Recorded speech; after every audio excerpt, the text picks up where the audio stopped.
Hi, welcome back to my channel. നമുക്കിന്ന് ഒരു chilli പനീറിൻ്റെ റെസിപ്പി നോക്കാം. കടായി പനീറിൻ്റെ റെസിപ്പി ഞാൻ ഓൾറെഡി പോസ്റ്റ് ചെയ്തിട്ടുണ്ട്, അത് ടാഗ് ചെയ്ത് കൊടുക്കാം കേട്ടോ. അപ്പം നമുക്കിന്ന് വെറൈറ്റി ആയിട്ട് ചില്ലി പനീറിൻ്റെ റെസിപ്പി നോക്കാം. അപ്പോൾ അതിന് വേണ്ടിയിട്ട് ഞാനിവിടെ മിൽക്കി മിസ്റ്റിൻ്റെ പനീറാണ് എടുത്തേക്കുന്നത്. ഷോപ്പിൽ നിന്നെല്ലാം വാങ്ങാൻ കിട്ടും, 200 ഗ്രാം ഉണ്ട്. അതിലോട്ട് ഞാൻ അത് ക്യൂബ്സായിട്ട് കട്ട് ചെയ്തതിന് ശേഷം അതിലോട്ട് ഞാൻ കുറച്ച് പെപ്പർ പൗഡറും കുറച്ച് സോയാ സോസും കൂടി ഒഴിച്ചു കൊടുക്കുന്നുണ്ട്. അതിനുശേഷം അതിലോട്ട് കുറച്ച് കോൺഫ്ലോറും കൂടി ചേർത്ത് കൊടുക്കുന്നുണ്ട്. പിന്നെ പനീറിന് ആവശ്യമായിട്ടുള്ള ഉപ്പും കൂടി ചേർത്ത് കൊടുത്ത് നന്നായിട്ടൊന്ന് മിക്സ് ചെയ്യുന്നുണ്ട്. അറിയാമല്ലോ, പനീർ പെട്ടെന്ന് പൊടിഞ്ഞു പോകും, അതുകൊണ്ട് ഒന്ന് സോഫ്റ്റായിട്ടൊന്ന് മിക്സ് ചെയ്തെടുത്താൽ മതി. അതിനുശേഷം ഞാനൊരു കടായി അടുപ്പത്തോട്ട് വെച്ച് കുറച്ച് ബട്ടർ അതിലോട്ട് ഇട്ട് കൊടുക്കുന്നുണ്ട്. ഈ പനീർ നമുക്കൊന്ന് ഫ്രൈ ചെയ്തെടുക്കണം, അതിന് വേണ്ടിയിട്ടാണ് ബട്ടർ ഞാൻ ചേർത്ത് കൊടുക്കുന്നത്. ബട്ടർ ഒന്ന് എല്ലായിടത്തും ആയി ഒന്ന് മെൽറ്റായി കഴിയുമ്പോഴേക്കും നമുക്ക് ഈ പനീർ ഓരോന്നായിട്ട് ഇട്ട് കൊടുക്കാവേ. ഇട്ട് കൊടുത്ത് ഇതിൻ്റെ ക്യൂബ്സായിട്ടല്ലേ കട്ട് ചെയ്തിരിക്കുന്നത്, അപ്പോൾ ഇതിൻ്റെ എല്ലാ വശങ്ങളും ഒന്ന് ഒരു ലൈറ്റ് ബ്രൗൺ കളർ ആവുന്നത് വരെ ഒന്ന് ഫ്രൈ ചെയ്തെടുക്കുക. അതുപോലെ ഫ്രൈ ചെയ്തെടുത്തതിന് ശേഷം നമുക്ക് അതേ കടായി തന്നെ അടുപ്പത്തോട്ട് വെച്ചതിന് ശേഷം ഒന്ന് ഓയിൽ ഒഴിച്ചു കൊടുക്കുക. ഏതെങ്കിലും ഒരു റിഫൈൻഡ് ഓയിൽ യൂസ് ചെയ്യണേ നിങ്ങൾ. ഒഴിച്ചതിന് ശേഷം ആ ഓയിലൊന്ന് ചൂടായി വരുമ്പോഴേക്കും ചെറുതായിട്ട് കട്ട് ചെയ്ത ഇഞ്ചി ചേർത്ത് കൊടുക്കുക. അതോടൊപ്പം തന്നെ ചെറുതായിട്ട് കട്ട് ചെയ്ത വെളുത്തുള്ളിയും കൂടി ചേർത്ത് കൊടുക്കണേ. വെളുത്തുള്ളിയും കൂടെ ചേർത്ത് കൊടുത്ത് നന്നായിട്ടൊന്ന് വഴറ്റിയെടുക്കുക. അതിൻ്റെ ഒരു പച്ചമണം മാറുന്നത് വരെ കരിഞ്ഞു പോകരുത്, ബ്രൗൺ കളർ ആവരുത്, മൊരിഞ്ഞും പോകരുത്. ഒന്ന് പച്ചമണം മാറിയതിന് ശേഷം നമുക്ക് അതിലോട്ട് ചെറുതായിട്ട് കട്ട് ചെയ്ത് വെച്ച് ഒണിയനും സവോളയും ക്യാപ്സിക്കവും ഒരു പച്ചമുളകും എടുത്തിട്ടുണ്ട്, അതും കൂടി ഞാൻ ഇട്ട് കൊടുക്കുന്നുണ്ട്. ഞാനിവിടെ മീഡിയം സൈസുള്ള 2 സവോളയാണ് എടുത്തേക്കുന്നത്. അതിലോട്ട് നമുക്ക് കുറച്ച് ഉപ്പും കൂടി ചേർത്ത് കൊടുക്കാം, സവാള പെട്ടെന്നൊന്ന് വഴണ്ട് കിട്ടാനായിട്ട്. നമുക്കിതെല്ലാം ഹൈ ഫ്ലെയിമിൽ വെച്ച് തന്നെ ചെയ്യാവുന്നതാണ് കേട്ടോ. ഇത് ചൈനീസ് ഡിഷാണ്, അപ്പോൾ നമുക്ക് ലോ ഫ്ലെയിമിൽ ഇടേണ്ട ആവശ്യമില്ല. എന്തെങ്കിലും ഒരു ചെറിയൊരിത് വേണമെങ്കിൽ ഒരു മീഡിയം ഫ്ലെയിമിലോട്ടിട്ട് നമുക്ക് ഒന്ന് ചെയ്യാവുന്നതാണ്. മീഡിയം ടു ഹൈ ഫ്ലെയിമിൽ തന്നെ ഇട്ടാൽ മതിയാവേ. അതിലോട്ട് ഞാൻ കുറച്ച് സ്പ്രിംഗ് ഓണിയനും, ആദ്യം സ്പ്രിംഗ് ഓണിയൻ്റെ വൈറ്റ് പാർട്ടും പിന്നെ ഗ്രീനും കൂടി ചേർത്ത് മിക്സ് ചെയ്തിട്ട് കൊടുക്കുന്നുണ്ട്.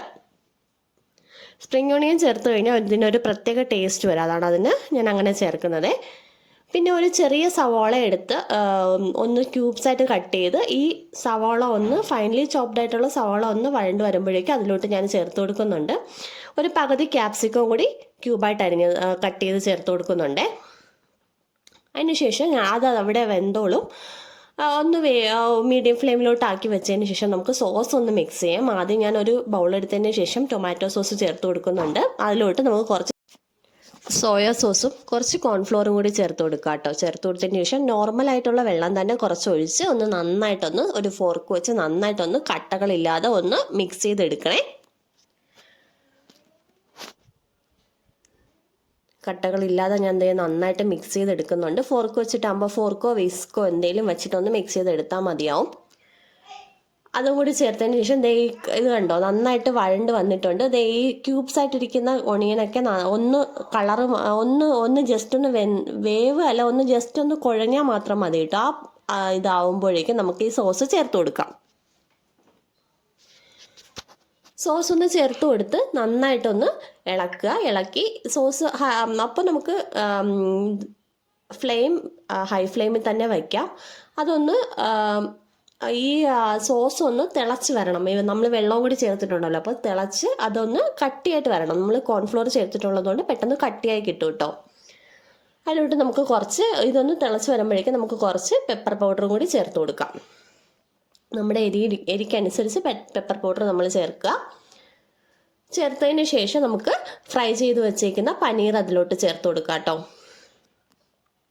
നമ്മൾ ആദ്യമേ ഫ്രൈ ചെയ്ത് വെച്ചില്ലേ ആ പനീർ ഇതിലോട്ട് ചേർത്ത് നന്നായിട്ടൊന്ന് സോഫ്റ്റായിട്ട് ഇളക്കണേ. കാരണം പനീർ പെട്ടെന്ന് പൊടിഞ്ഞു പോകാൻ, നമ്മൾ ഫ്രൈ ചെയ്ത് വെച്ചിരിക്കുന്നതായതുകൊണ്ട് അത്ര പെട്ടെന്ന് പൊടിയത്തില്ല, എന്നാലും പൊടിഞ്ഞു പോകാൻ സാധ്യതയുണ്ട്. അതുകൊണ്ട് അതിലൂടെ ചേർത്തൊന്ന് മിക്സ് ചെയ്യുക. അതിനുശേഷം നമുക്ക് സ്പ്രിംഗ് ഓണിയൻ്റെ ഗ്രീൻ പാർട്ട് ഒന്ന് ചേർത്ത് കൊടുക്കാം. ഇത്രയേ ഉള്ളൂ കേട്ടോ. നമ്മുടെ ചില്ലി പനീർ ഇവിടെ റെഡി ആയിട്ടുണ്ട്.